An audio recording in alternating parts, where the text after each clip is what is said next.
Kings Island fanboy here, and welcome back to another video. Today we're going to be talking about Seaworld trying to acquire Cedar Fair. As of recently, Seaworld has placed a bid on Cedar Fair for $3.4 billion.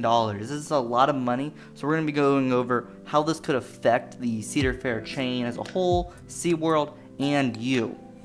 Now for me personally, I don't want this acquisition of Seaworld to Cedar Fair happening at all. I think it could really change the way that the parks are operated, especially with my home park, Kings Island. I really like how Cedar Fair treats the park. I think it's fantastic. The park is thriving right now with the new addition of Ryan and their 50th anniversary. So personally, I don't want Seaworld to buy out Cedar Fair. I think they're better off being separate companies. If Seaworld wants to buy off a few parks like Worlds of Fun or Valley Fair, I guess they could do that. I still rather not that happen, but if that's something they want to do, they can do that. Looking more in depth of how this could affect the Cedar Fair parks, Seaworld is starting to focus more on rides after the whole Blackfish documentary exposed how they were treating their sea life and their orcas and stuff. So they're trying to bounce back from that after they had a huge hit financially with that documentary. So they're investing more in rides and thrills. Now, I don't think Seaworld will start investing animal exhibits into these Cedar Fair parks, but I definitely think what we would see coming to the Cedar Fair parks would change dramatically. Seaworld still works with stuff people like Intamin and Premier. We haven't really seen Cedar Fair work with Intamin or Premier in quite some time. So we probably would see some more Intamin rides in there, which might be exciting, but I also think the level of theming wouldn't be as in-depth as Cedar Fair is doing it. Cedar Fair is starting to invest more into theming for the rides, with Copperhead Strike, Mystic Timbers, Orion. They're definitely trying to put more theming into the rides, and now that's not something we really see with SeaWorld. So I think we would see the level of theming in new rides drop, which is something I'm really bummed out about.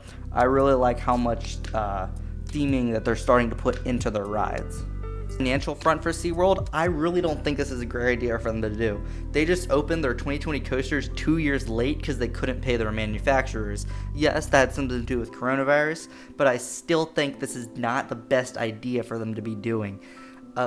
It's a lot of money, especially for the Seaworld company, and I don't think they would really see the investment coming back to them immediately, and I think this would probably end up in Seaworld going under a little bit and Cedar Fair having to buy back their parks or just get their parks back. So I really don't think this is a great idea for Seaworld.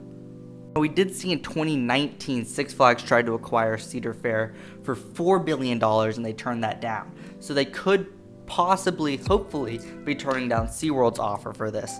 Or they could do some sort of negotiation where Seaworld buys a few little parks like Worlds of Fun or Valley Fair and they get to keep the rest of them. Or they could do some sort of joint partnership where it's like merges into one big company, or they kind of exchange parks. What do you guys think of this down in the comments below? Do you want Seaworld to acquire Cedar Fair, and how do you think it would affect how these parks are run? Do you think this would be good for the Cedar Fair parks or really bad for the Cedar Fair parks? Again, I want to hear what you guys think about that down in the comments below. I want to thank you all for watching, and I'll see you in the next one. Bye!